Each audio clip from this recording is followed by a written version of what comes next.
Hello everyone, আসসালামু আলাইকুম। আপনারা কেমন আছেন? নিশ্চয়ই ভালো আছেন। তো আজকে আমি হাজির হয়ে গেলাম নতুন একটি রেসিপি নিয়ে। রেসিপিটি হলো চিলি সস।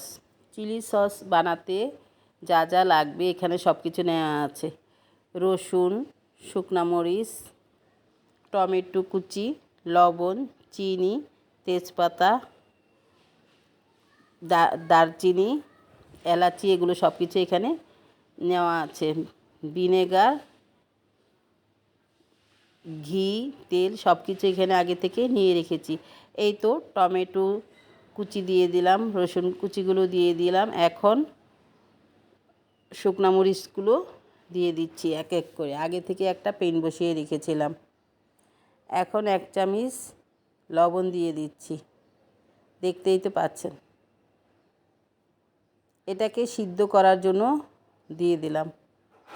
এখন হাফ চামচ পানি, হাফ কাপের এক কাপ পানি নিয়েছি, হাফ কাপ পানি দিয়ে দিলাম। পানি দিয়ে একটু নেড়েচেড়ে নিচ্ছি। নেড়েচেড়ে নিয়ে এটা ঢেকে সিদ্ধ করে নেব।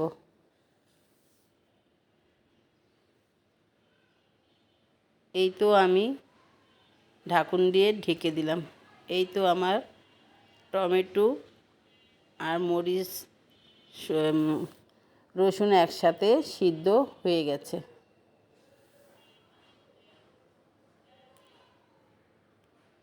এখন এটাকে আমি নামিয়ে নিয়ে ঠান্ডা করব। ঠান্ডা করা হয়ে গেছে। এখন আমি এটাকে ব্লেন্ডারে দিয়ে ব্লেন্ড করে নেব।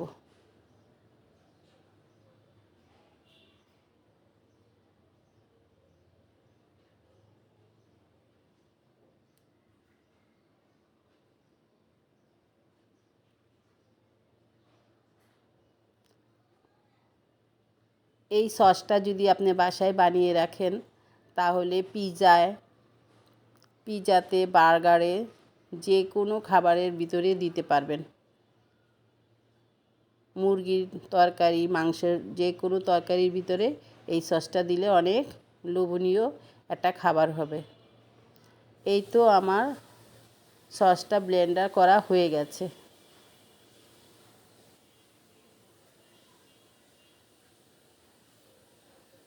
এখন আমি সার্ভিং ডিশে ঢেলে নিচ্ছি, দেখতেই তো পাচ্ছেন। এই তো একটা প্যান বসিয়ে দিয়েছি আগে থেকে। এখন 4-5 চামচের মতো তেল দিয়ে দিলাম। এই তো দারচিনি, তেজপাতা, এলাচি তেলের ভিতরে দিয়ে ভেজে নিচ্ছি, দেখতেই তো পাচ্ছেন।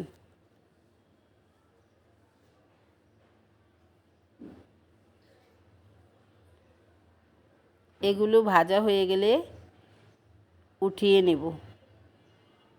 এগুলো দিয়েছি একটা স্মেল আসার জন্য এই সস থেকে।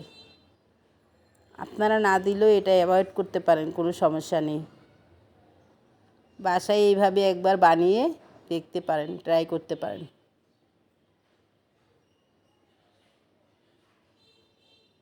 এই তো আমি তেজপাতা, এলাচি এগুলো সব কিছু উঠিয়ে নিচ্ছি।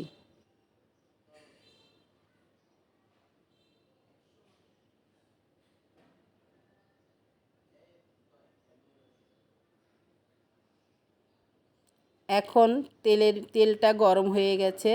এখন আমি চিলি সসটা তেলের ভিতরে ঢেলে দিলাম আস্তে আস্তে করে।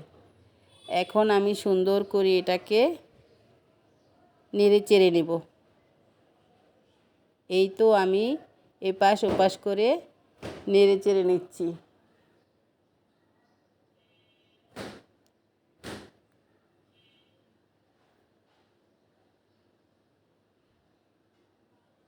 এটাকে ভালোভাবে কষাতে হবে, নতুবা এই সসটা স্মেলটা আসবে না। এখন আমি 4 চামচ চিনি দিয়ে দিলাম।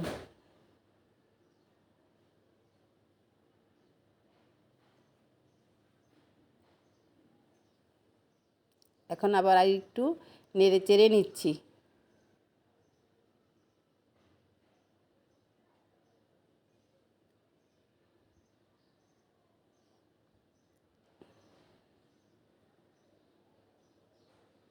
এটার ভিতরে একটু জর্দা রং ছিল, সেটাও দিয়ে অ্যাড করে নিলাম।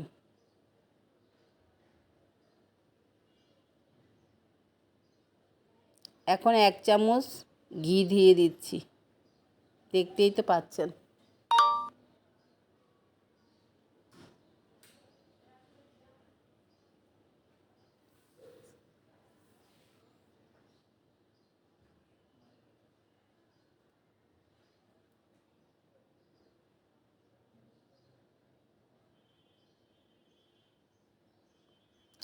এখন 1 চামচের মতো ভিনেগার দিয়ে দিচ্ছি।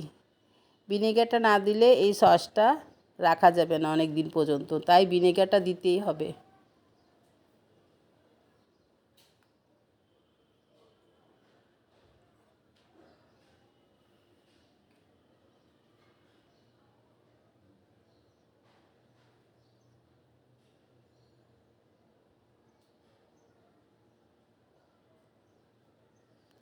এখন একটু চিলি ফ্লেক্স দিয়ে দিলাম, এটা স্বাদটা খুব বেড়ে যাবে এই চিলি ফ্লেক্সের জন্য।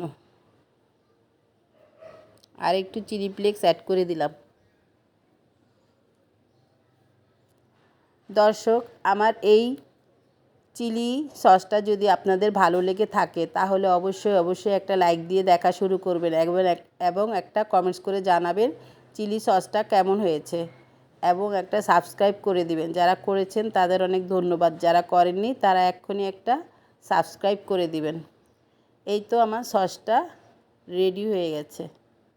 এখন আমি আগে থেকে একটা সসের বোতল ধুয়ে সুন্দর করে রেখে দিয়েছিলাম বাসায়। এখন আমি ঢেলে নিচ্ছি আস্তে আস্তে করে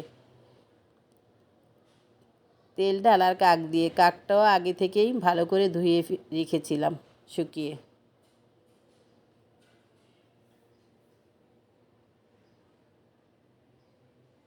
এই তো আমার সসটা বোতলে ঢালা হয়ে গেছে।